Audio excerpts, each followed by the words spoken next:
یہ دیکھیں، یہ ہے امریکہ کے پریزیڈنٹ کی سیکیورٹی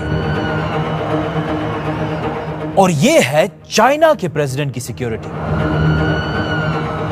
یہ تو صرف عام پریزیڈنٹس ہیں، آج ہے اور کل نہیں ہوں گے، اور ان کی سیکیورٹی ایسی ہے تو سوچے انسانوں کی تاریخ کے سب سے انفلوئنشل آدمی کی سیکیورٹی کیسی ہوگی۔ مدینہ میں رسول اللہ صلی اللہ علیہ وسلم کا روزہ، یہ جگہ دنیا کی سب سے ہائی سیکیورٹی زونز میں سے ایک ہے۔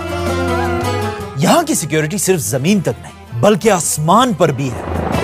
کیونکہ اس روزے کے چھت کے اوپر سے سوائے پرندوں کے کسی بھی چیز کو اڑنے کی اجازت نہیں ہے۔ مدینہ کی سیکیورٹی کا کنٹرول روم پوری عرب دنیا کا سب سے بڑا کنٹرول روم ہے، اور ہر دن ہزاروں فوجی 200 گیٹس پر کھڑے ہو کر آپ صلی اللہ علیہ وسلم کے روزے کی حفاظت کرتے ہیں۔ پر ویٹ، یہ صرف زمین کی اوپر کی سیکیورٹی ہے،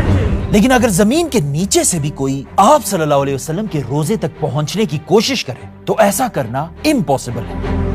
کیونکہ سعودی آرمی نے زمین کے نیچے ہر طرف سائزمک ریڈارز لگائے ہیں۔ مطلب اگر مدینہ کی زمین کے نیچے کوئی بھی چیز تھوڑی سی بھی ہلی تو اس کی خبر سیدھا سعودی فوج تک پہنچے گی، اور پھر کچھ ہی دیر میں پورے سعودی میں ایمرجنسی لگ جائے گی۔ لیکن یہ سب تو صرف آج کی سیکیورٹی ہے، لیکن ایسا ہمیشہ سے نہیں تھا، بلکہ کہا جاتا ہے آج سے 1000 سال پہلے 2 لوگ ایسے تھے جنہوں نے آپ صلی اللہ علیہ وسلم کے روزے کے اندر گھسنے کی کوشش کی تھی، اور ایسا کرنے کے لیے انہوں نے ایک بہت ہی خطرناک پلان بنایا تھا۔ اور یہ ساری کہانی ایک پرانے زمانے کی کتاب میں لکھی ہوئی ہے، جو میرے پاس یہاں پر کئی پڑھی بھی ہوئی تھی۔ ایک منٹ،